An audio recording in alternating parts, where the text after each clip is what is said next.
What's up, everybody? My name is David Jagneaux, aka the Jaggernaut, and today I want to talk to you about Resident Evil Requiem, also known as RE9, Resident Evil 9, what have you.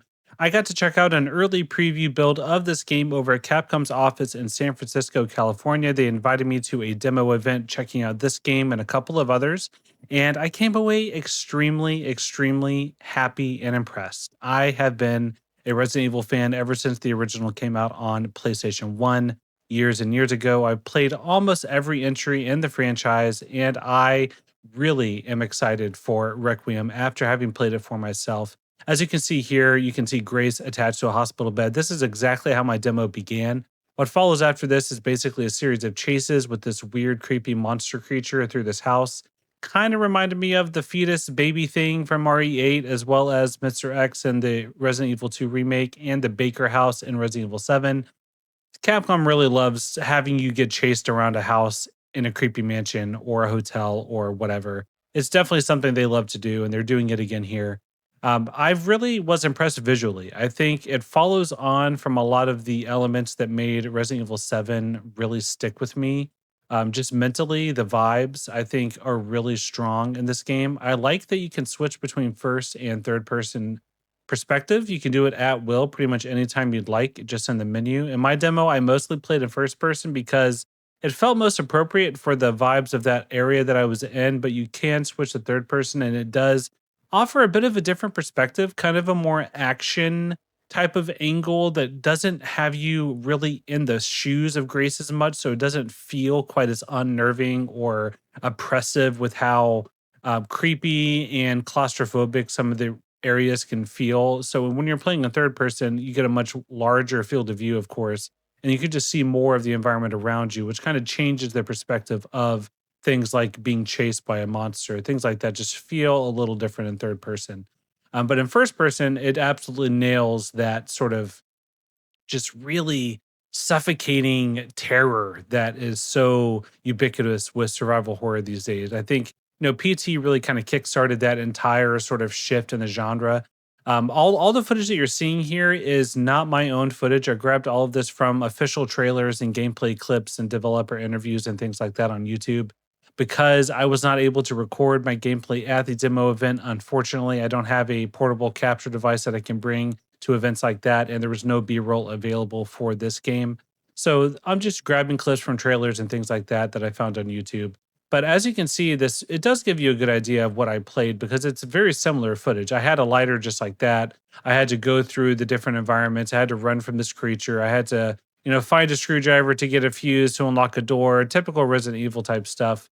And I really did enjoy the demo from what I played. There wasn't much hint of narrative at all. I didn't really get a sense of what the story is really going to be about this time around. All we really know is that you play as Grace Ashcroft, who is the daughter of Alyssa Ashcroft from Resident Evil Outbreak.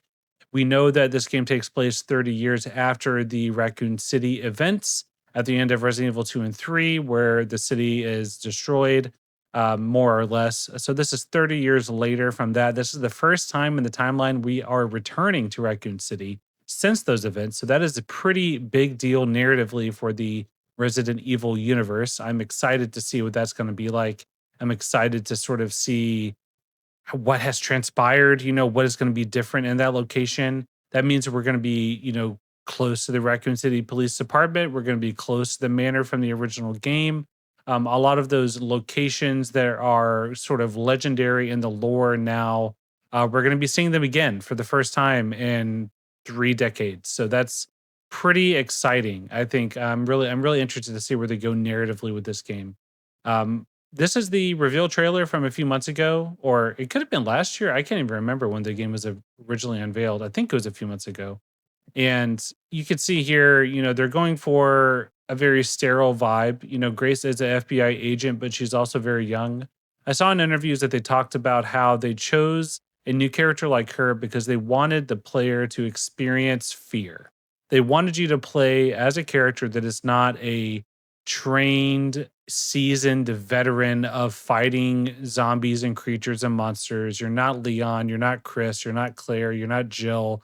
You're playing as a new character. This is someone that is trained. She is an FBI agent. She knows how to use a gun, presumably, but she has not faced these kind of creatures and monsters. She has not had to fight for her life over and over and over.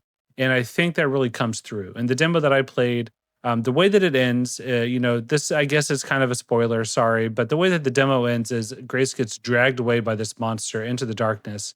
She is in tears, sobbing, crying, desperately pleading in fear of her life. And it was really unnerving for me because that is not something you really see Resident Evil characters go through. You don't typically see them truly terrified and crying, sobbing, tears running down their face, screaming in terror because they're usually pretty capable people in these situations. So I find it really interesting and extremely immersive to have a game in the Resident Evil universe where you are playing as a character like this and you're really seeing her be vulnerable. I think that's what it's all about. The vulnerability of Grace is what makes it so interesting. And I think they are doing it in a way that is not purely, damsel in distress. She is not just in, in danger all the time, unable to fend for herself. We've seen clips from later in the game where she does get weapons, obviously. She is capable. She is very smart, which I think is going to come through in a way that and how the game is going to be portrayed, which is really exciting. And I'm excited to see more of this. It comes out in February, so we still have to wait about half a year, which is gonna be difficult. I'm excited though to see more of this game. I can't wait to see what they've done. I really want to play more of it. I hope if they release a demo, it's something different than what I got to play already. And I'm really excited for more Resident Evil. Resident Evil 8 for Resident Evil Village. That was a few years ago. That isn't a recent game anymore. And so I'm excited to go back to a new Resident Evil entry. So let me know if you're excited for this game as well. Let me know what your thoughts are on Requiem, on returning to Raccoon City, on returning to RPD, ground zero of the franchise, more or less, going back to the roots in a lot of ways. What are some of your predictions and thoughts on where they may go narratively with this game? What are you most excited about in terms of gameplay from what you've seen? What has you excited and intrigued about Resident Evil Requiem? Because this might be my most anticipated game of 2026 based on having played it for myself. I'm just really excited, you guys. So let me know down in the comments what some of your favorite Resident Evil moments are, favorite games are, things like that. I'd love to know what you're thinking, where your thoughts are from based on what you've played and what you've seen. I can't wait to play more of this game. I'm really, really excited for it. Make sure you go check out my hands-on preview impressions over at Forbes. I have it linked down down in the description and comments below of this video. So if you'd like to know more about my thoughts and more of the demo itself, you can find that written down below in the full article. And I've also got other videos going live on my channel with the other games that I got to play at that preview event, which were Pragmata and Onimusha Way of the Sword. As always, thank you for watching, and don't forget to like, comment, and subscribe down below.